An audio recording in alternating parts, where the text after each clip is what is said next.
আসসালামু আলাইকুম। আশা করছি সবাই খুব ভালো আছেন। চলে আসলাম ভিএফএস গ্লোবাল ইটালি এবং ইটালি অ্যাম্বাসির নতুন আপডেট ইনফরমেশন নিয়ে। ইতিমধ্যে ইটালির অ্যাম্বাসিডর বাংলাদেশের প্রধান উপদেষ্টা ডক্টর মোহাম্মদ ইউনুস সাহেবের সাথে এবং বাংলাদেশের পররাষ্ট্র উপদেষ্টা জসিমউদ্দিনের সাথে সাক্ষাৎ করেছেন ইটালির ভিসা জটিলতা সম্পর্কে। এই আলোচনার মধ্যে ইটালির রাষ্ট্রদূত পরিষ্কার করেছেন যে আগামী ৬০ দিনের মধ্যে বাংলাদেশের যে ভুক্তভোগীরা রয়েছে তাদের মধ্যে ২০,০০০ মানুষ ভিসা পাবে এবং এই ভিসার বিষয়টি নিয়ে ইটালির অ্যাম্বাসিতেও অনেক আলাপ আলোচনা চলছে।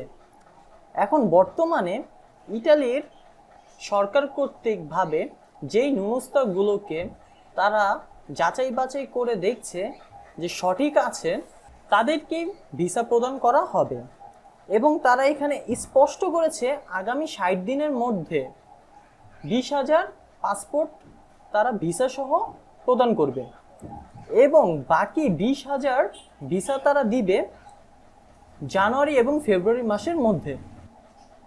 এখানে আরও উল্লেখ্য এই যে বর্তমানে যে পরিমাণ ভিসা হচ্ছে বা হবে তার বেশিরভাগই হচ্ছে নেপোলি অ্যান্ড কাসাত্তা এই শহরগুলিতে।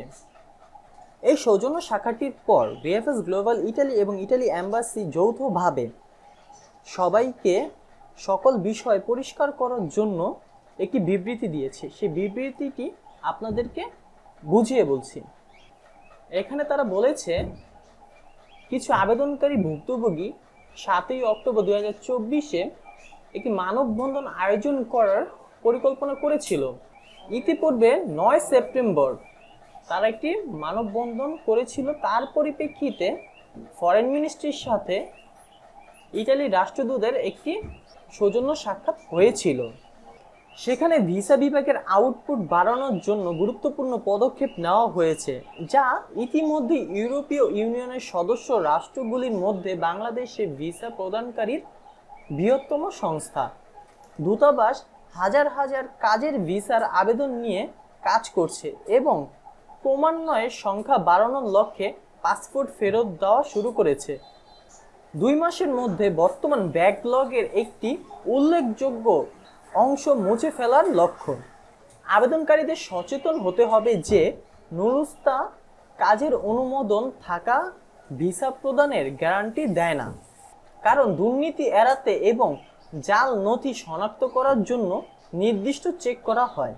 দূতাবাস হাইলাইট করতে চায় যে তার ভিসা বিভাগটি ভিসার অন্যান্য বিভাগের ক্রমবর্ধমান সংখ্যক আবেদনের মুখোমুখি হচ্ছে, যা কাজের ভিসার মতো গুরুত্বপূর্ণ, যেমন অধ্যয়ন, পারিবারিক পুনর্মিলন, পুনঃপ্রবেশ এবং ব্যবসা।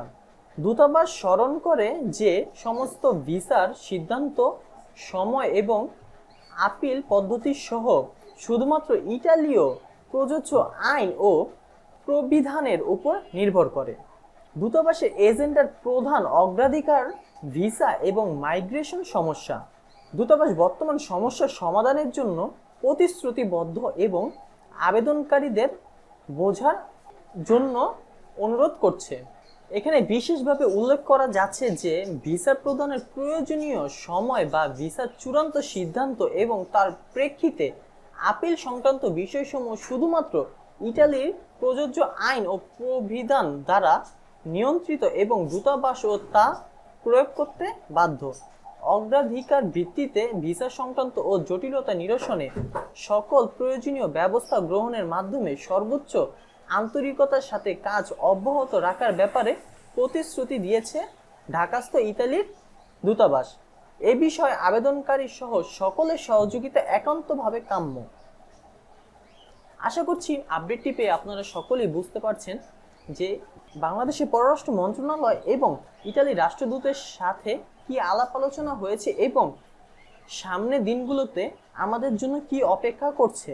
বর্তমানে ইটালির গভর্নমেন্ট কর্তৃক ২০২৫ সালকে কেন্দ্র করে নতুন একটি আইন পাশ হয়েছে, যে আইনটি ইটালির প্রবাস প্রত্যাশীদের জন্য অনেক গুরুত্বপূর্ণ এবং ফলপ্রসূ হবে।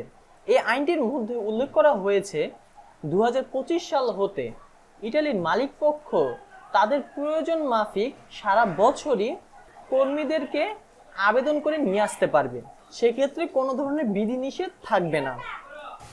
এবং এখানে আরও উল্লেখ করা হয়েছে এই যে যেই মালিকপক্ষ প্রবাসীদের সৌজন্য প্রদান করবে, সেই প্রবাসী ইটালিতে যাওয়ার পর তাকে সেই মালিকের আন্ডারেই কাজ করতে হবে। যদি কোনো কারণবশত মালিকপক্ষ কর্মচারীকে কাজ দিতে না পারে, সেক্ষেত্রে তাদের বিরুদ্ধে যদি থানা কিংবা পে উত্তরায় কোনো ধরনের কমপ্লেন করে, সেক্ষেত্রে তাদের 15,000 ইউরো জরিমানা হবে এবং আগামী 3 বছরের জন্য তারা সাসপেন্ডেড থাকবে। তার মানে হচ্ছে তারা আগামী 3 বছর কোনো ধরনের কর্মী হায়ার করতে পারবে না। এখানে আরও একটি নতুন আইন পাস হয়েছে এই যে আপনারা যদি এগ্রিকালচার অথবা কৃষি ভিসায় ইটালিতে যান, সেক্ষেত্রে আপনারা যে মালিকের আন্ডারে যাবেন সেখানে 6 মাস কাজ করার পর আপনি অন্য কোনো মালিকের কাছে সৌজন্য গ্রহণ করে কাজ করতে পারবেন। সেক্ষেত্রে আপনাদের কোনো প্রকার অ্যাসাইলাম মারার প্রয়োজন হবে না, আপনারা সম্পূর্ণ বৈধভাবেই ইটালিতে কাজ করতে পারবেন।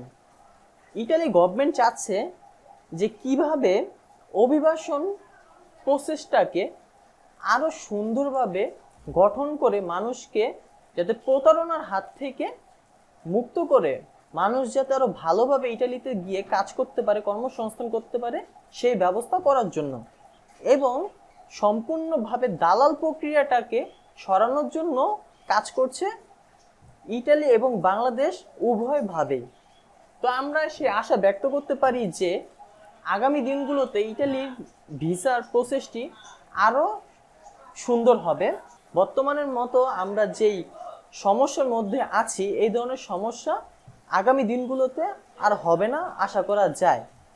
তো দেখা যাক আগামীতে কি হয় এবং নতুন নতুন কি আইন পাস হয়, সেটাই এখন আমাদের মূল লক্ষ্য। ভিসা রিলেটেড আপডেট ইনফরমেশন পেতে আমাদের চ্যানেলটি সাবস্ক্রাইব করে পাশে থাকা বেল বাটনটি প্রেস করে দিন। যদি ভিডিওটি দেখে আপনারা কোনোভাবে উপকৃত হন, সেক্ষেত্রে ভিডিওটিতে একটি লাইক দিতে পারেন।